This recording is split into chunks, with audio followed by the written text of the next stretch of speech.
and he makes up stories. He said something about me that I stood over the graves of soldiers. Nobody loves the military more than me. Nobody. Nobody respects it. And nobody's treated it better. Nobody's done as much for the military as I have. But he said I stood over graves of soldiers, and I said, these people are suckers and losers. Think dead soldiers from World War I.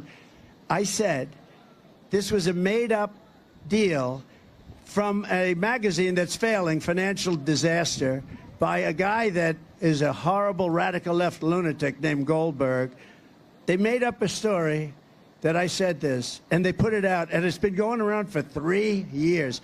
And it's just like Russia, Russia, Russia, Ukraine, Ukraine, Ukraine, 51 intelligence agents, that phony story, remember? The laptop is from Russia, they said. And they should be prosecuted for what they did. Okay, they should be prosecuted. Let's see what happens. But can you imagine? And now they took an ad using. They know it's phony. They know it's false.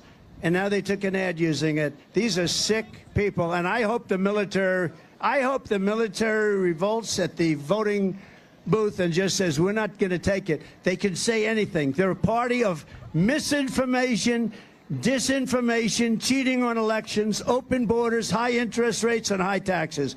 That's all. And you can't get elected like that. So they make up stories, disinformation, a story like that. Think of it from a practical standpoint. I'm standing there with generals and military people in a cemetery, and I look at them, I say, these people are suckers and losers. Now, think of it. Unless you're a psycho or a crazy person or a very stupid person, who would say that anyway? But who would say it to military people, with military? Because as President of the United States, I would say if I made that statement, if I have generals here, if I have it, I would imagine that most of them would end up in a major fist fight with the president, okay? And you know what? I would have said it was okay in that one instance. They made up a story.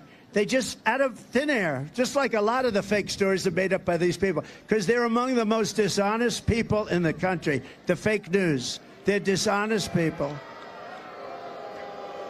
So they made up this story, and they go with it like I said it. And you know what? Some people believe it because they believe it. You know, they hear it from these people. They believe it. It's a shame. It's a shame you can get away with it. But we have to talk. If we don't talk about it, this happened 3 years ago. And my geniuses said, oh, sir, don't mention it because nobody believes. But it just never goes away. I got to mention it. I don't like mentioning it. But for me to say suckers and losers about people that died in World War I in front of military people, it's not a possibility you could say a thing like that. So it's a shame.